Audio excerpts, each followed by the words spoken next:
Welcome to Upthinking Finance, a podcast that offers a unique and discerning view of economics and financial planning. Here are your hosts, Emerson Fersch and Amy Lenubel. So welcome to another episode of Upthinking Finance. It's my pleasure to welcome my business associate, friend, and today's co-host, Amy Lenubel. Amy, welcome back. Thank you. So I have a quote to start what I think sets the table for our discussion. And this actually comes from what I think is the greatest speech ever given. It was by Robert F. Kennedy. It's referred to as the Day of Affirmation address that was given at the University of Cape Town in South Africa back on June 6, 1966. And a segment of this is, quote, "We must recognize the full human equality of all people before God, before the law, and in the councils of government. We must do this not because it is economically advantageous, although it is, not because the laws of God and man command it, although they do command it, not because people in other lands wish it so. We must do it for the single and fundamental reason that is the right thing to do." Today's guest is Charles Hugh Smith. He's returned with us. He's an author and a critical thinker. He's been writing about social, economic, and technology trends since 2005 on his blog of twominds.com. His work can also be found on Patreon, Substack, and a number of other independent financial and geopolitical blogs. So it's my pleasure to welcome back from the big island of Hawaii. Aloha to you, Charles Hugh Smith. Thanks for coming back. Thank you. It's my pleasure. I really enjoyed our last conversation and look forward to this one. Thank you. Amen. Well, we wanted to start, Charles, with I know we had an email exchange, and I wanted to read this one quote that you wrote because I thought it was so good. I thought I would start off this way and love to get, more of your deeper thoughts on it because it's so good. And I'll just read it. It says, how public discourse has been reduced to us versus them red flags that lock in unbreakable assignments to either us or them. The preponderance of closed minds dead set on arguing to coerce you into agreeing with them. Angry rejections of anything but 100% agreement. Quasi-fanatic embrace of partisan ideological positions, and a general desire to simplify complex realities into simplistic answers, positions, all of which is part of hyper-normalization, which I'd love to know more about. But the substitution of simplistic narratives because reality is too complex to be resolved with the current set of tools. Can you elaborate on that amazingness? Wow, did I write that? So I said, hey, that sounds pretty good. Yeah. I think that when we immerse ourselves in the fire hose of content, it's present in all of our lives.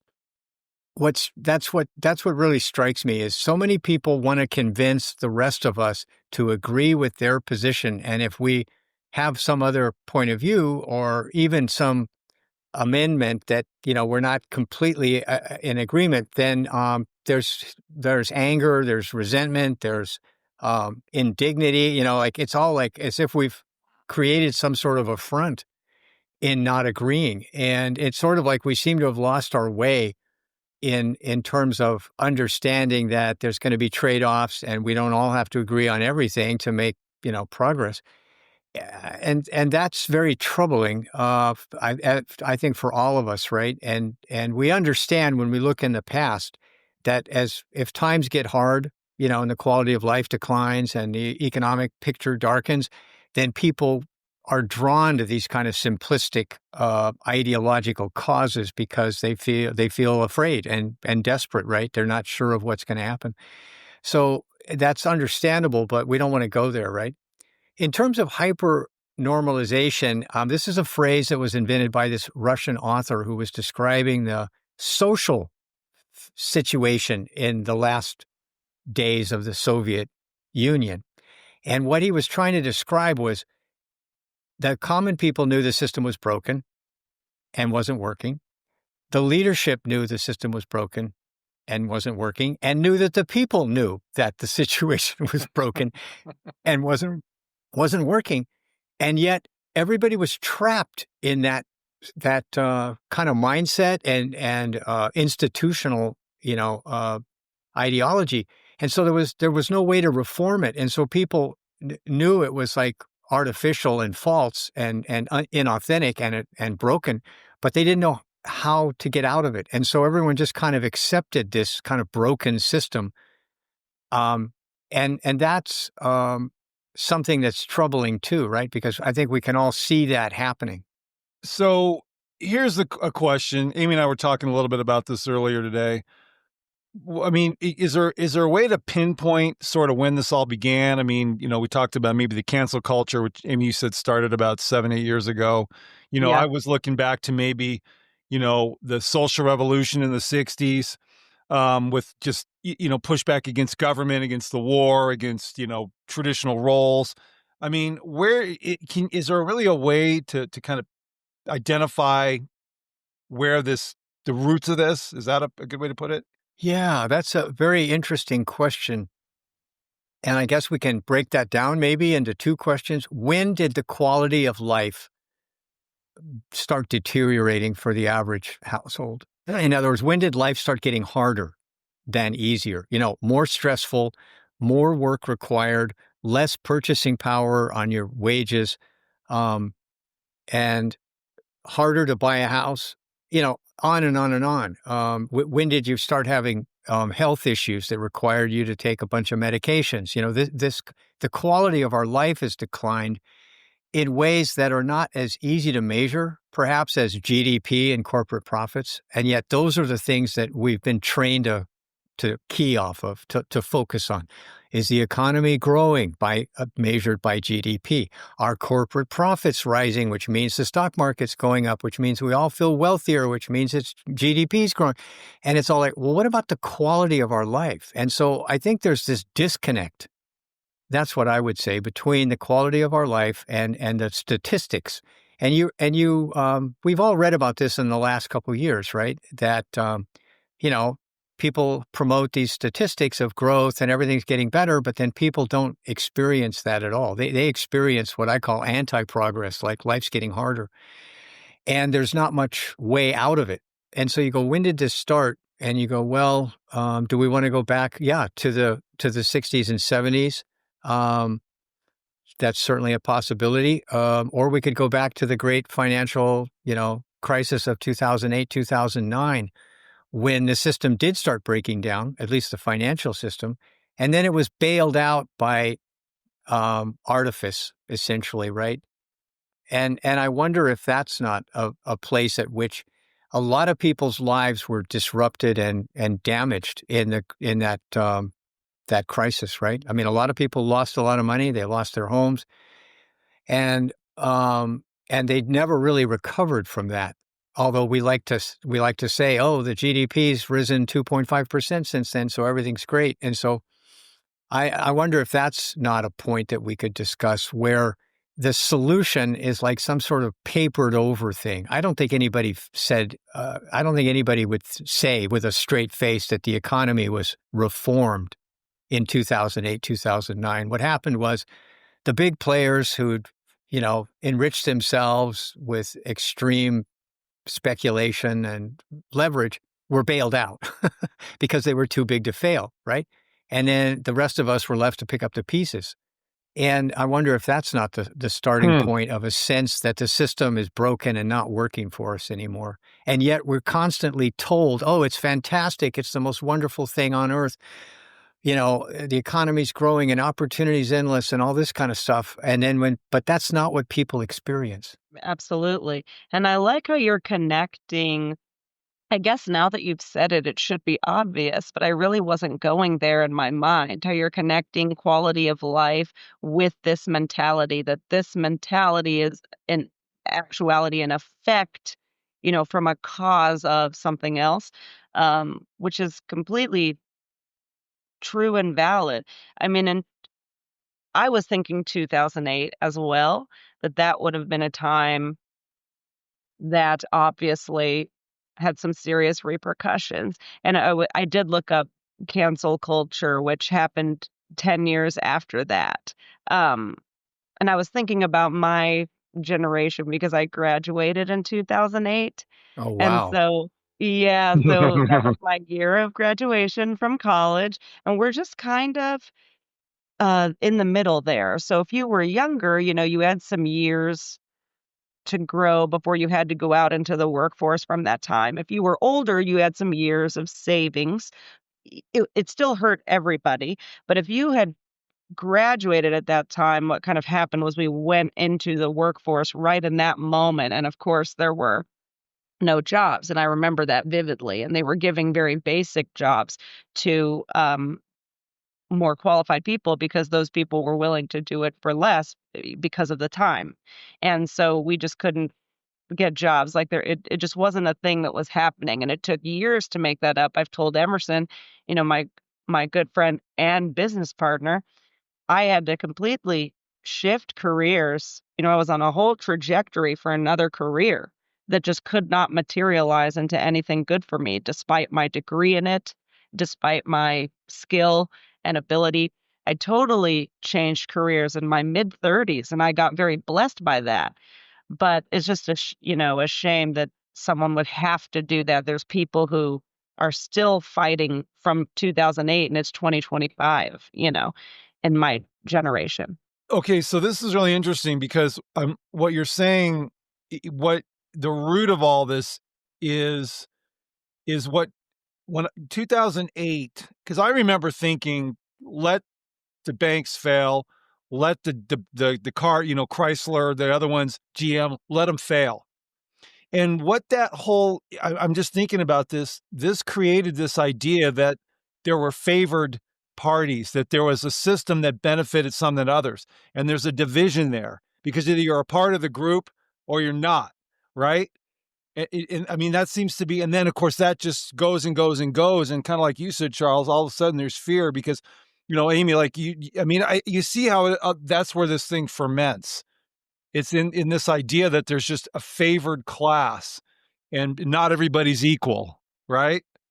I mean, that's a great topic. Let's each explore that because there was a big article recently in magazine Foreign Affairs, and the premise was rural and urban America is exactly what you're talking about. The winners, the urban coasts. The losers, everything else. Rural America got hammered starting from the whole deindustrialization and offshoring in the early 2000s, right? And then the 2008 was like the coup de grace. And so we do have winners and losers in the American economy. And, Amy's point is extremely important because there's been lots of academic studies of exactly what you experienced, right, Amy? That the generation that comes of age in downturn or an economic crisis, it takes them a decade or maybe never to catch up to the people who had a better break like 5 or 10 years before. And so this is a generational us and them. And, I'm a baby boomer, and so I understand we were given something that we didn't earn. And of course, when you say this to other boomers, you quite often get this response of, well, I worked hard. And, it's like, yeah, well, you know what? Everybody's working hard now, too. I'm sorry, but let's just admit the reality is we were given an opportunity to buy assets that by today's standards were incredibly cheap. This is housing, stocks. And it was easier to start a business and build up business equity. And of course, it's never easy to run a business, but it's easier to start one, or not. And I think it's harder to start one now. And it's harder to switch careers, per Amy's point. So let's just kind of tote up the winners and losers. And like statistically, we all know the top 10% households in America own the vast majority of assets. That's 90% of stocks, 80% of rental housing or, income property housing, business equity, bonds, everything, right? And so that's us and them, and winners and losers, right? Because it wasn't like everybody won. And the bottom 50% or 60% especially. So you see commentators like Ray Dalio and many other people going, that's the divide that we have to look at. The bottom 60 have gone nowhere or they've gone down. And then the top 10 or 20% have done extremely well. And you go, well, what are the drivers? And you go, well, globalization, definitely winners.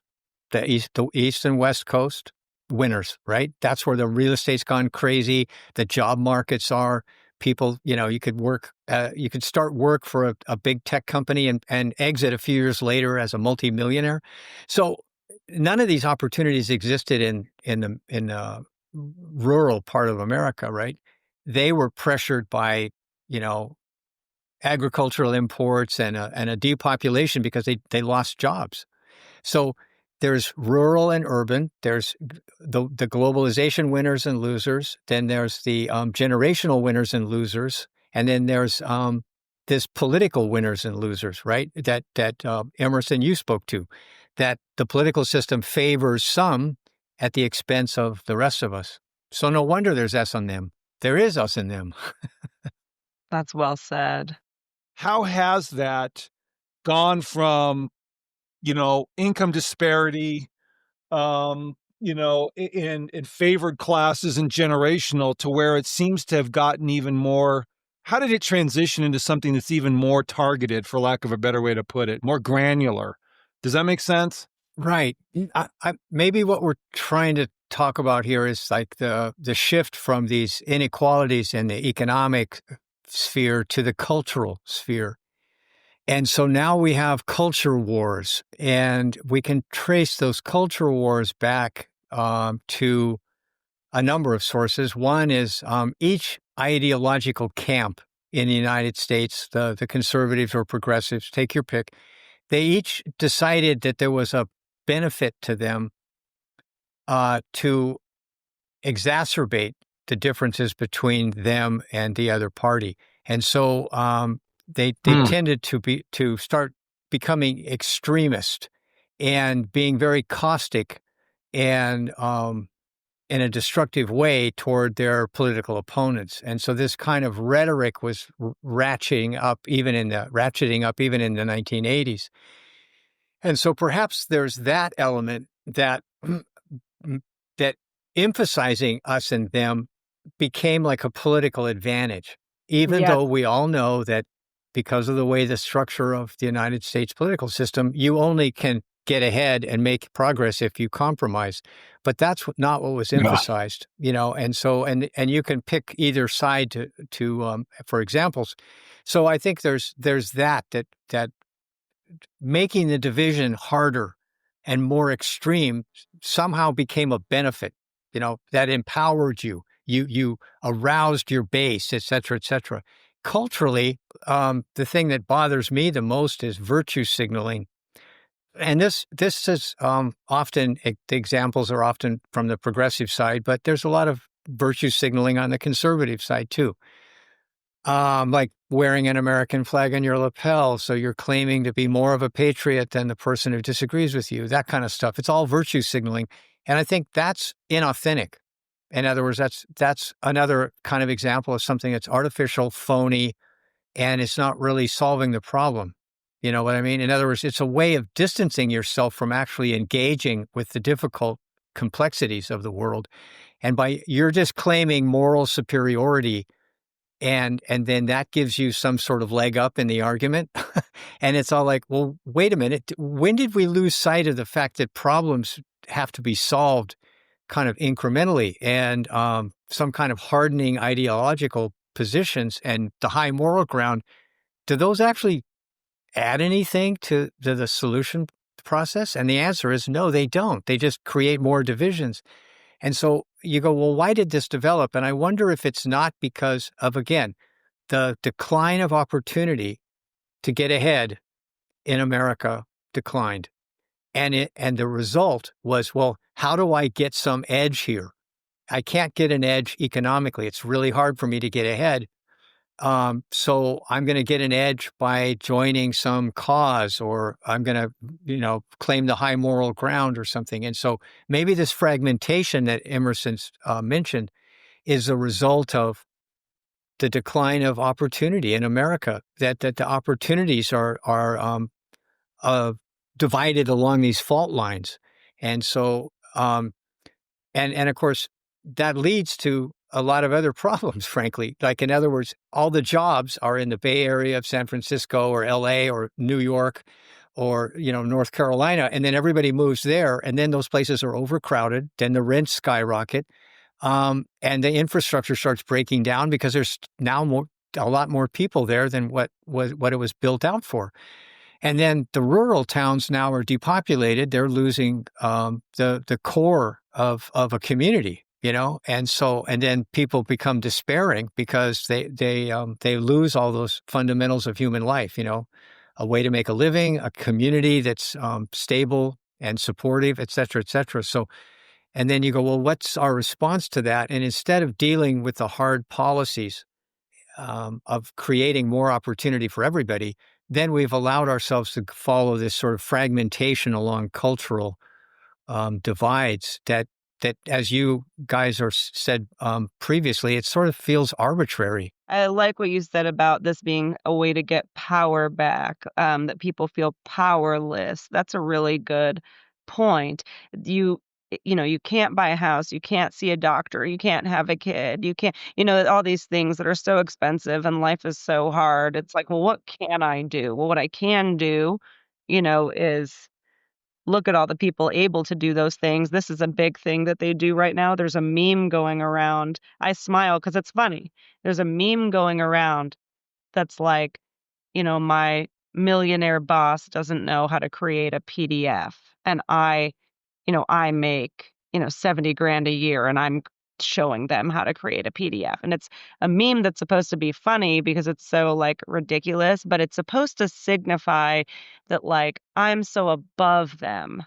I'm above my boss, but they make more than me. But I actually disagree, you know.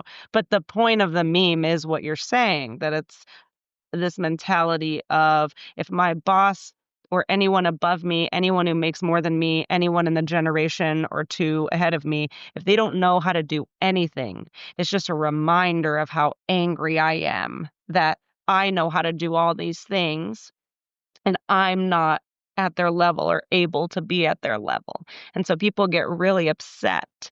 Emerson and I had discussed on LinkedIn has just kind of become, and I love LinkedIn, but it's become this whole, anti-boss.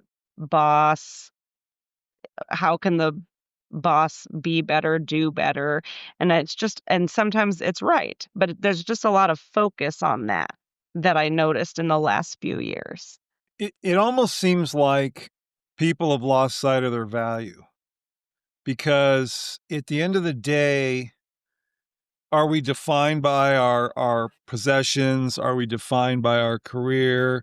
Are we defined by our political beliefs or our sexual orientation or, any of that stuff?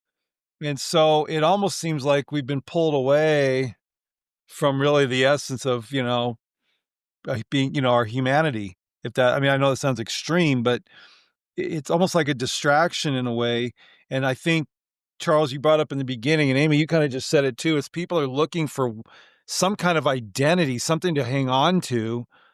Because as you said in the beginning, Charles, people don't know. They don't know where they're headed. I saw there was this little video clip on TikTok that was this psychologist who was talking about the people in their 20s and how some people will say, well, they're lazy, they don't, this and that and that. And then she said, well, let's look at the world they're growing up in. And then when you start looking at, the lack of hope in so many areas of, what's considered a traditional future, it's no wonder, it's no wonder. In fact, I saw something yesterday. 60% of the adults in America are on some kind of prescription drug. And so I think there's an element of people are just trying to grasp onto something so they have some kind of a tether. And I think they've really lost sight of really who they are from a spiritual perspective. I know that's a pretty big jump, but yeah, does that sort of make sense? Does that resonate? Yeah, I want to mention another meme to Amy's, which I think is along the same lines, which helps, I think, kind of clarify some of the issues, which is the meme is something like, this is what my parents could buy at the age of 25. Yeah.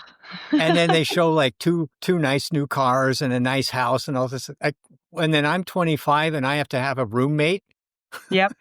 And I'm sharing a room in a crummy apartment, And so I think that I think the point of that meme is valid. And so it's almost like we don't want to recognize that. So if we're in denial, like in other words, well, we don't want to hurt anybody's feelings. And so we can't say that one generation, um, got rich, not just from hard work, but by sheer luck, if you will. And what are we going to do about that? If we can't face that directly, then again, we're sort of dodging the realities, and then that doesn't help, right? So, Emerson, to your point, in terms of people's identity, and to Amy's point, we've gotten to the point where our identity is resentment and indignation, and you can say, Mm. well, those are not positive traits, but they are a recognition of a reality that opportunities are really skewed, and there's a lot of inequality in America, and so if we're not going to deal with that, then maybe all we're going to end up with is this kind of fragmentation. And Emerson, to your point, well, if we're going to have a spiritual renewal, that's part of history too. And so what along what lines would that occur? And you can say, well, um, there are big social changes that occurred in the 60s and 70s, and virtually everyone agrees that um, racial equality, that pay should be equal for men and women if they do the same work, cleaning up the environment, so our rivers aren't catching fire. Those were all good things. And so, do we need something like that? In other words, a social revolution, not a political revolution or a violent revolution, but a social revolution where we kind of like say, hey, look, we got to deal with this, the lack of opportunity and the inequalities, and we're going to do it by reestablishing some common values, and then we'll have common ground, or along those lines. That's really good because I like what you were saying about or I maybe you didn't say this, but it's like I think people just feel like they're maybe not being heard. Obviously, I'm going back to my meme. Obviously, it takes more than knowing how to make a PDF to be a CEO, and that CEO Yeah. is rightfully there because they've done a bunch of other things, that they deserve credit for. But the heart behind it, is that people feel like they're doing a lot for not a lot in return. Maybe they feel overworked, but I can't this isn't about the job. We're going into national, economy or global economy. I work hard, but I can't afford a house. I work hard and I have a degree. I contribute full time to society, but I can't have the wedding I want or whatever it is. And they just feel like they're not being seen, you know. I have so much loans. Yeah, I'm a doctor, but I have so much in loan. I mean, I have a roommate as a doctor. I'm making a, anonymous examples of real people I know, just because debt and loans and college and economy and inflation and all the things. Yeah, there is like this I'm not being heard, I'm not seen, I'm not understood. And then that will, now I'm connecting to your point of this indignation, this bitterness, and oh, cancel. We're canceling. Oh, they said this one thing. Now we're not going to support them at all. We're not going to buy anything that they come up with. No fragrances, no clothes, no, that suddenly that celebrity is ostracized and you don't hear from them anymore, and it just kind of reminds me of that, like, well, let he without sin throw the first stone, we all have said stupid things in life. But I think that does come from that indignation you talk about of just not feeling seen or known. You mentioned, Charles, about getting back to reestablishing common values. And I don't know if I shared this in another conversation, but my son and I were up in East Greenland on a vacation kind of adventure deal back in 2019. And it was actually cool. We went to this little island called of 80 people. I call it a village. And we met with the mayor in his house, and it was called Tina Tekalak. And he was talking about the influence of the internet and the outside world on their young people. And what had happened, and part of what had happened when Denmark took over Greenland, they forced the Christian church into the culture, which then, through a lot of their tradition as a culture, kind of, I don't know what you'd call it. They minimized it. It became something that wasn't accepted, right? And so there was a loss of this tradition that made them who they were. They didn't the religion and the culture didn't coexist. It was one or the other. And so the point is that, this man was talking about how these young people were rejecting the Inuit, beliefs and part of that, those traditions they had, and wanted to leave in order to, you know, seek the riches of the Western European culture, right? But it's there was a sadness because there were values there, that one guy said people aren't getting married anymore. They were really forsaking a lot of these, you talk about common values. I think that's one of the things that gets silenced in all this, as being, whatever the label is that goes with it. But there's something to be said for, some of these, like you said, common values, morality. I think you even used that term in another one of our talks, or one of your writings, probably a number of them, that there's been we've gotten away from a bit of a moral society, and that foundation, the lack of that foundation is where a lot of these problems seem to come. I know it was a long kind of a thing, but does that sound right? Yeah, and I think it ties in with what Amy was saying, which I think is really critical. If we live in a democracy and we have a philosophy of liberty, and if you're not heard, and you don't count because you're powerless, that does not feel good. That's not the foundation of human happiness, right? And so I think to not be heard is very painful. As a child, if you're kind of ignored or brushed off by the parents, that's hurtful. And if you're an employee and you have a good idea and the institution has no interest in your ideas, you're blown off. That hurts. In other words, you got to have a way to contribute, and that means you have to be heard. To contribute, you have to be heard. And so you go, well, that's really ironic, isn't it? Because now that we have the internet, everybody has a channel of me. Everybody can be heard. I mean, you can start your own TikTok and your own endless channels. And yet, you're competing against the other 4 billion people on the internet. And so that doesn't satisfy us either, really. Because we want to be heard in some meaningful way in our own lives. And, getting hearts and likes and stuff online is sort of thin gruel compared to being heard by in your real life. You know what I mean? And so, Amy, I think your point is really well taken. If you don't feel like you have a voice in your community and in your political system, then you're going to be drawn to resentment and a sense of indignation because, hey, don't I deserve the same as everybody else? And if you don't have a voice, and you feel powerless, then that's not a good feeling. And Emerson, to your point, it's weird how values have been labeled, and then they've got red flags on every value. And for me, like one of the things I think is, hey, we got to start supporting families, right? And as a generational kind of thing, we've skewed our society to taking care of older people because that was considered something that had not been done well, right? Before Social Security and Medicare, it was like, well, there's a lot of old people living in poverty, right? And that's wrong. So we institute these $1 trillion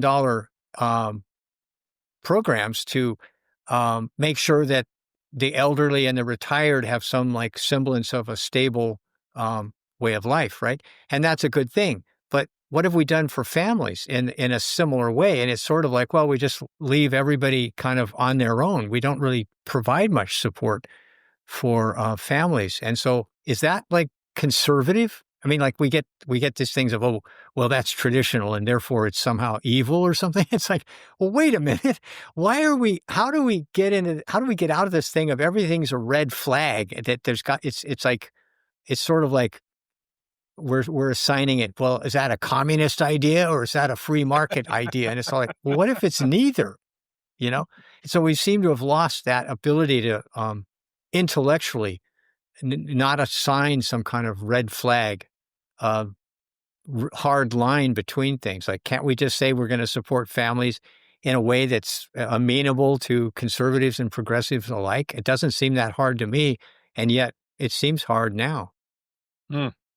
That's really good because it's almost like maybe these younger generations are so rightfully frustrated, especially if they're in the working force, that there then becomes an anti mentality of whatever worked before because Mm. those people before me, you know, ruined my economy. And there's kind of now like an opposition, like, and I hear this a lot, when I work with the youth or even among some peers of mine, and I am a millennial, which is kind of like, well, yeah, they had kids young. Like, we're not having kids, we're not, but really there's nothing wrong if you have kids young or earlier, but it's this idea of like, well, we're not doing that. We focus career first, we're career first.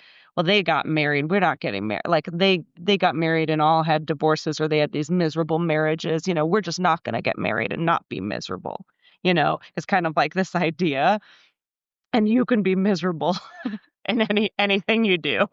But this idea of just being anti everything that they had done. Oh, they bought homes, we don't buy homes, or whatever it is that they did.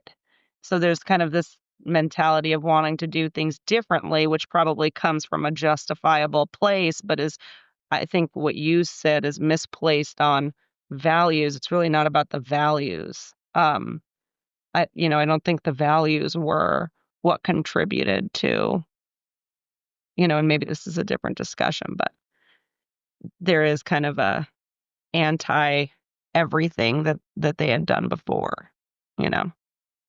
That's a really good point.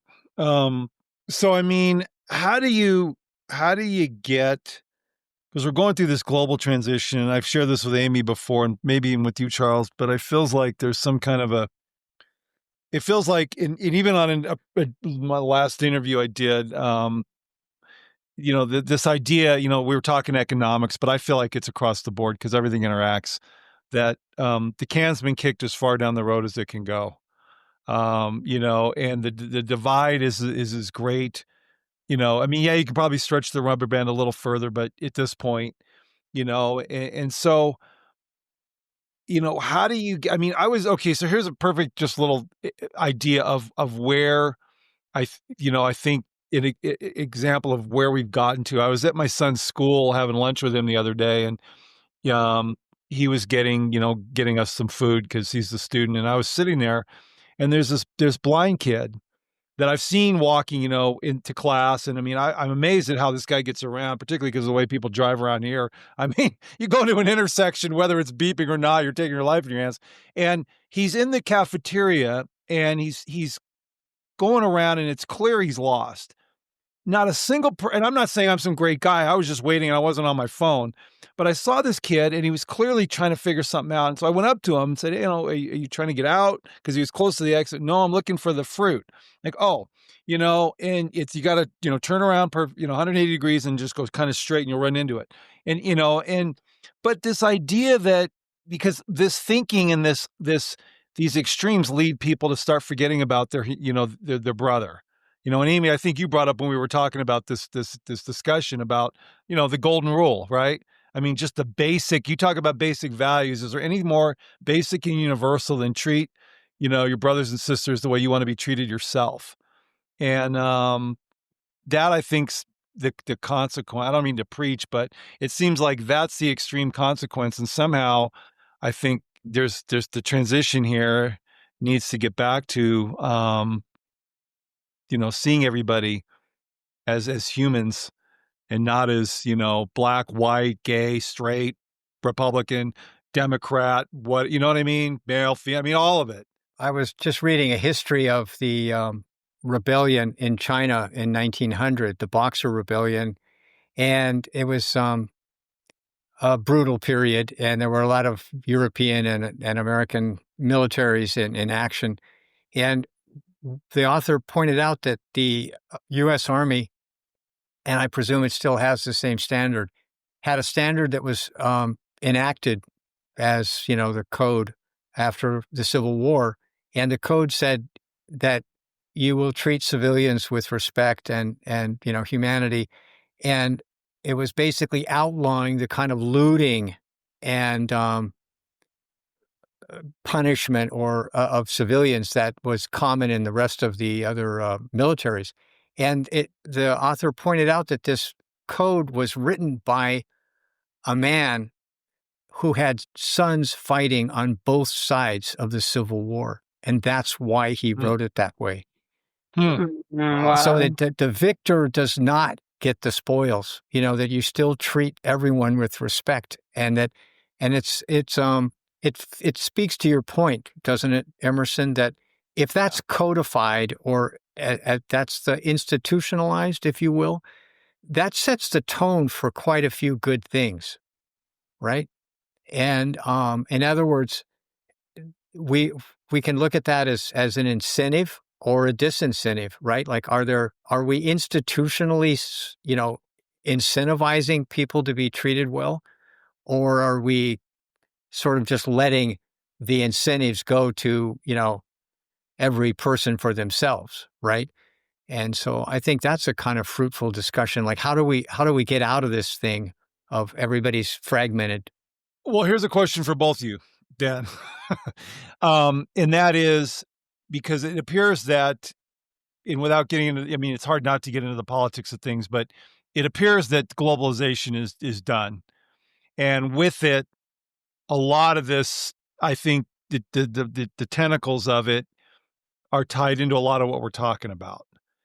So is it necessary for this whole system to, I'm being extreme here, collapse, go by the wayside, get broken down in order to restart, to get to a place where not only is there economic equality and opportunity, but also get back to kind of those common values, those roots? I would just comment that, if we look at history and in the history of the United States, then there was a lot of social change in the 60s and 70s, and values changed.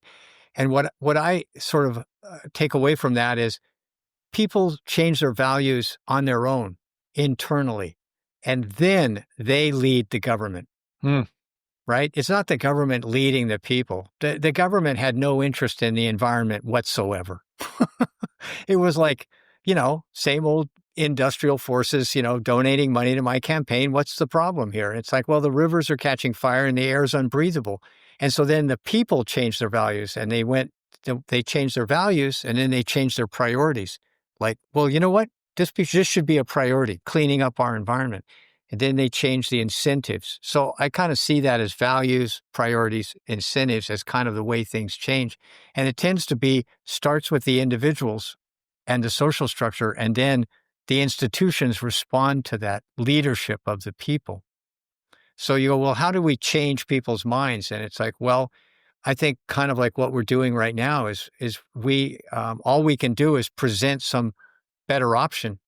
And then that will influence people's minds, over time. They'll say, well, what we're doing now isn't working. We got to try something else or go back to something that worked. And so that's kind of what we're trying to do in the podcast, I think. Yeah. But I think people don't have room to change their mind. They're so stressed, they're so overwhelmed. But I agree. I agree that it starts with we're for the people, by the people. It starts with the people, and then it translates upward. I totally agree with that. I just think people don't have room. There's so many, and even just this podcast, there's so many podcasts. There's so much information. There's so much advice. Where would someone even begin? So I'm having a hard time answering because I feel the one thing I think that's really needed is people just don't have space. There's no space to think. It's like, go to work, hurry up. You've got to do it. You have your 4 jobs just to survive. Take care of your kid, take care of your body. We're doing all these things for our body. Everyone's unhealthy, and it's stress. And even me personally, and I'm very blessed, I just don't even have room to begin.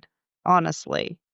And I feel I'm the majority. I think I could say that confidently, at least for the younger generations. So I'm having a hard time thinking of how that would even happen. I think people need space and room and time, but I Yeah. don't think there's a lot of space and time in this stressful economy. And I'd have to really dig deeper to answer your question. Yeah. Well, I posted something that may sound harsh, but I said it's time to go cold turkey on these addictive parts of our society. And then I call ultra processed foods, it's addictive. And there's books out there, it's designed to be addictive, right? Bad for you, but it's addictive. The whole internet experience is designed to addict us, right? The endless scroll, you might miss out, you got to go back and look to see if anybody hearted or liked your comment, and so to go cold turkey, is to stop the taking the drug, That's really good. and that's really harsh. Most people go, and I get a lot of pushback from that, but I also get a lot of silence. Like people know that's an option, but they won't say no, that's not an option, but they don't want to do it because it's hard. You're But I exactly see that right. as the only way to clear out some space. And you're right, Amy. It's like limit how much time you spend online. Spend that time cooking a real meal and not eating junk food or fast food or ultra processed food. And spend, you've got to find some way to get time for yourself. And we read statistics. People spend 4 to 6 hours online or watching TV or whatever. It's like, well, wait, but that's a huge chunk of time. What if that was cut down to 20 minutes? And you also read all these accounts of parents telling their kids, get off your phone. And then it's all like, well, hey, mom and dad, you're on your phone all the time. It's like, oops.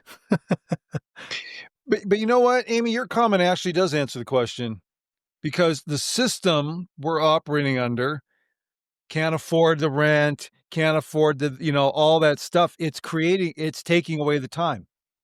So if that's it, and I don't disagree. I mean, I think that speaks to the fact that there has to be a recalibration of some sense. Um, I think that's the problem, and I'm with you, Charles. I'm a rip the Band-Aid off kind of guy, you know, because seriously, even in church, I mean, I remember when I was in a leadership position, and there was always this, well, you got to go slow and don't get ahead of the leaders and blah, blah, blah. And meanwhile, there's people sitting on the congregation suffering. And why should they sit and wait until somebody decides to do something that's going to be beneficial, that's going to relieve some pain? You know what I mean? It's like this waiting around. People are dying. And, and I don't mean to be dramatic, but there's just a point where, and that's like I say, it just feels like it's gotten about as far as it can get to. And now it's time. I mean, people are suffering, whether it's like you said, your friends who just can't even take the time to just think, to just breathe. I mean, there's a lady, I've shared this story before, I think probably on the first interview you and I had, Charles, where, the people who literally shop gas stations around here to save a penny a gallon. I mean, I can't even imagine. I mean, I'm not being judgmental. I'm grateful, but to be at a place where you've got to worry about saving a penny a gallon when you fill up is a hard place to be. In a country that, is predicated on equal opportunity and all these things that, you can do. And I think that has been stolen from a lot of people. And I think, Tammy, what you brought up before, that's where the resentment comes from. There's this, I mean, how do you, I mean, the only way my son gets anything, and you've spoken about it too, Amy, is, there's generations, the only way they're going to get a house is by inheriting, by asset transfer. But that, again, that's divisive, now there's certain people that it's the haves and have-nots continues to perpetuate. So I don't know. I feel like we're covering a lot of good ground here. I just, you kind of wonder what a transition looks like. I mean, is it kind of good to try to sort of in with that? I mean, what does it really look like? I mean, and again, I'm throwing this out for everybody, but you see the world we live in. Um, how do we get from point A to point C? Yeah. I just wanted to say to both of your points, because I agree, Charles, and actually it is kind of a new fad, for lack of a proper term. People, they're like, oh, I'm fasting social media. I mean, why do you feel you have to do that? It's it's to your point. I'm fasting it. I'm off social media. People will put on their stories, hey, I'm off social media for a month, text me or whatever. But it's becoming popular because it is a time suck. And I think if I were going to end on a note, it's like the system kind of cannibalizes itself. It was created so that you could have a break. We work so hard, we do so much. I'm going to 6 gas stations, I'm just using I'm going to 6 gas stations, I'm working 3 jobs, I have 4 kids, whatever it is.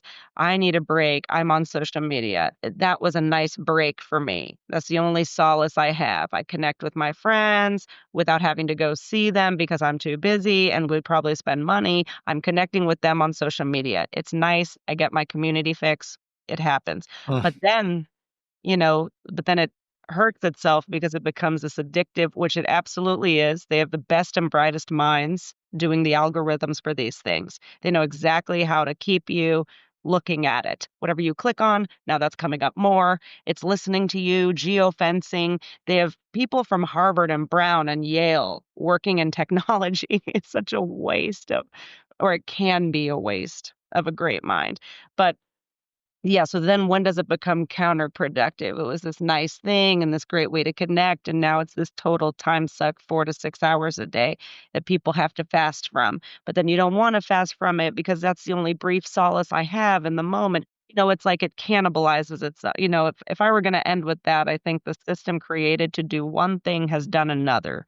And I actually agree with the Band-Aid ripping Yeah. cold turkey. I agree I with that. think you've described exactly what I call anti-progress. And my last book is called The Mythology of Progress, Anti-Progress, and a Mythology for the 21st Century, which is kind of like talking about what we're talking about. And you're right. It went from progress to anti-progress without us really noticing. And that is evident in so many ways, right? So I would just say that we've lost track between authentic and inauthentic. And that's part of when we started the discussion about hyper normalization, that's what that term I think is referring to is we can't bear to deal with the authentic real problem, which is a loss of opportunity and a sharp rise in inequality, right? Of wealth, income, and opportunity. And if we're not going to deal with those, then we're basically living in a fantasy world, right? Like an inauthentic virtual world in which we're told everything's fine. But we know that's false. And so I think the real solution is we're going to have to accept reality and deal with that and deal with these inequalities that have created all these divisions we've talked about. And if we can be authentic about that, then we've got a path forward. But if we're going to continue to lean on algorithms and some new innovation and another snack, and if that's what we are holding up as solutions, we're only going to slip further back into more anti-progress. That's what I would say. And maybe that sounds simplistic, but I think everybody's tired of being told how great everything is, and that's not what they're experiencing. And so you've got to bridge that divide by facing the reality that things are not better. The quality of life's declined, opportunities declined, and these super expanding inequalities are hurting society. And as Emerson said, it's not an abstraction. People are suffering, and so we're going to have to deal with that divide. And there's lots of ways to do it. Those of us who are well off should pay more taxes, but the money should be used wisely to actually move the needle on something that works to relieve suffering, not just more, bureaucratic, sort of paper shuffling, So, and people see that, and I think people want to support that. Yeah, no, that's really good. You guys are great. So, so I read this actually. I just happened to jump into the Bible this weekend, and this is in Galatians 3:28. There is neither Jew nor Greek, there is neither bond nor free, there is neither male nor female, for ye are all one in Christ Jesus. And that's the principle, is we're all connected. And so in my view, what I've learned from this conversation is I'm going to go back to the economics, and you both have said it in different ways. But to me, you get the system is flawed, it's skewed, it's done. It has to happen. And if that means, and I've told Amy this before, I've shared it, but if that means my property values have to go from whatever they're worth to half that value in order to make a new system work, I'm fine with that. I really am. And because then you remove the stress, you give people a chance to reconnect with who they are, to reconnect with their purpose in life. I think, even, this is a little example, Charles, but even with our work, Amy and I had some transitions with our company that we had to work through. And, the response initially would be to start accelerating things and to start, reacting. And what we did was we slowed everything down.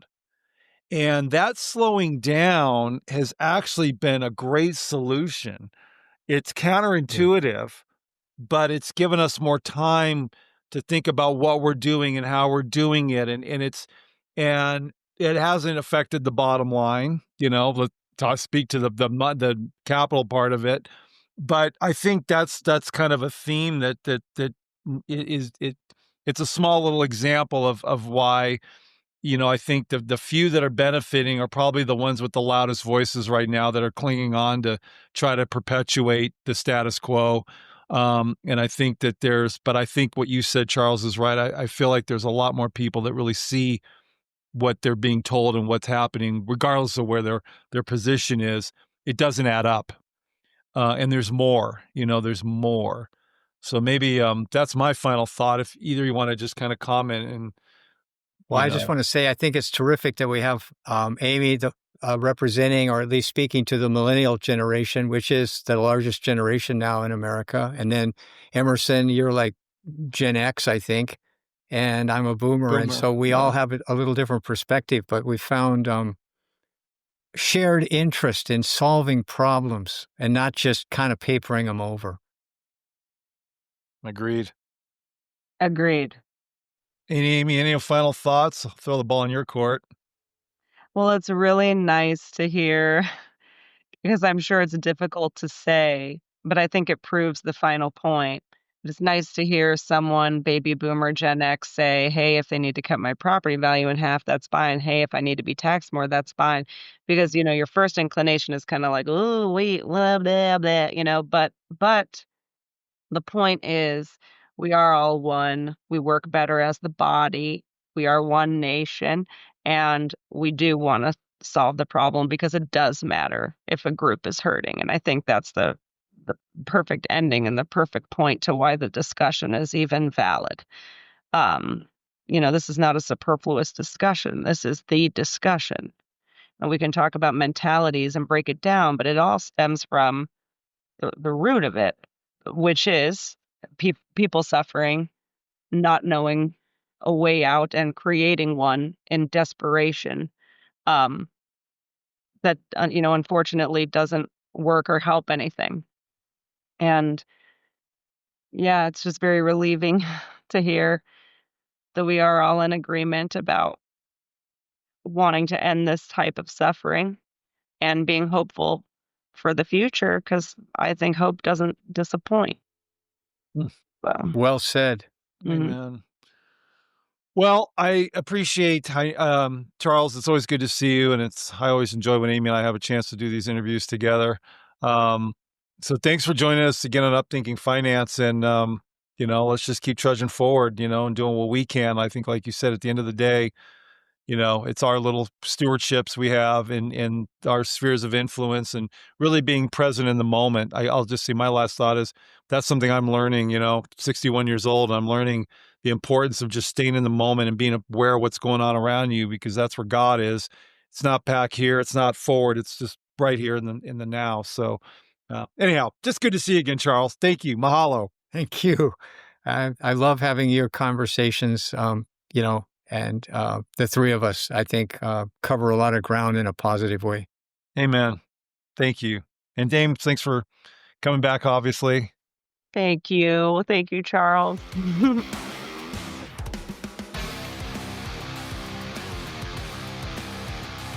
Emerson Fersh and Amy Lenoble are registered representatives, and securities and advisory services are offered through LPL Financial, a registered investment advisor, member FINRA SIPC. The opinions voiced in this podcast are for general information only and are not intended to provide specific advice or recommendations for any individual. To determine which strategies or investments may be suitable for you, consult the appropriate qualified professional prior to making a decision. The guest speakers and the companies they represent are not affiliated with or endorsed by LPL Financial or Capital Investment Advisors, LLC. Individual tax and legal matters should be discussed with your tax or legal expert. Economic forecasts set forth may not develop as predicted, and there can be no guarantee that strategies promoted will be successful. All performance referenced is historical and is no guarantee of future results. All indices are unmanaged and may not be invested into directly. There is no assurance that the techniques and strategies discussed are suitable for all investors or will yield positive outcomes. The purchase of certain securities may be required to affect some of the strategies. Investing involves risk, including possible loss of principal.